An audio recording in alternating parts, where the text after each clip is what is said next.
മനുഷ്യനാണ് ലോകത്തിലെ ഏറ്റവും വലിയ ശക്തിമാൻ. ഇന്ന് ദേശത്തോടെ ഇന്ന് കേൾക്കുന്ന വാത്സല്യ ശ്രോതാക്കളോട് പറയാം, ലോകത്തിലെ ഏറ്റവും വലിയ ശക്തിമാൻ ആരാണെന്ന് ചോദിച്ചാൽ നമ്മളെല്ലാവരും ഒരുമിച്ച് പറയും ലോകത്തിലെ ശക്തിമാൻ മനുഷ്യരാണ്.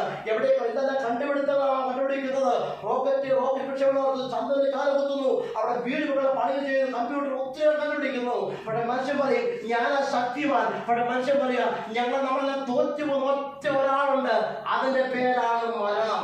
ലോകത്തില് സർവ്വ മനുഷ്യരും തോറ്റുപോയ ഒറ്റ ഒരാളുണ്ടെങ്കിൽ അതിന്റെ പേരാണ് മരണം എന്ന് പറയുന്നത്. ഒരു പവിത്രീപാടിയിലെ 10,000 കെട്ടിപ്പെടുത്താലും അതിന്റെ മുകളില് മൃത്യു നിന്നെ പിടിക്കുന്ന ഒരു ദിവസമുണ്ട്. ഇന്ന് എന്നെ കേൾക്കുന്ന വാത്സല്യ ദൈവത്തോടുള്ള കാര്യം ഞാൻ പറയട്ടെ, എത്ര ആരോഗ്യമുണ്ടെങ്കിലും, എത്ര ചങ്കൂറ്റമുണ്ടെങ്കിലും, എത്ര വിദ്യാഭ്യാസമുണ്ടെങ്കിലും, എത്ര കഴിവുകളുണ്ടെങ്കിലും ഒരിക്കൽ ഈ മരണം നിന്നെ പിടിക്കുന്ന ഒരു ദിവസമുണ്ടെന്ന് ഇന്ന് രാത്രിയിൽ മറന്നു പോകരുത്.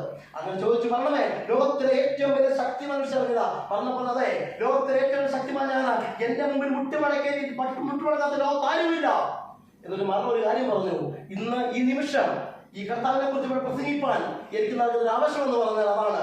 മരണത്തോട് ചോദിച്ചു മരണമേ ലോകത്തിലെ ഏറ്റവും വലിയ ശക്തി മനുഷ്യർക്ക് അവസാനം കണ്ടെത്തി മരണമേ നീയാണ് ലോകത്തിലെ ഏറ്റവും വലിയ ശക്തിമാൻ. അപ്പൊ മരണ കാര്യം പറഞ്ഞാൽ അങ്ങനെ ഓർത്തിരുന്നത്. പക്ഷേ എനിക്ക് കാര്യം പറയാനുണ്ട്, ഇന്നേക്ക് 2026 വർഷങ്ങൾക്ക് മുമ്പ് ഒരുവനെ ഞാൻ വാരിപ്പിളർന്നു. സകല മനുഷ്യരും പറഞ്ഞു നിനക്ക് അവനൊന്നും ചെയ്യാൻ കഴിയത്തില്ലെന്ന് പറഞ്ഞു.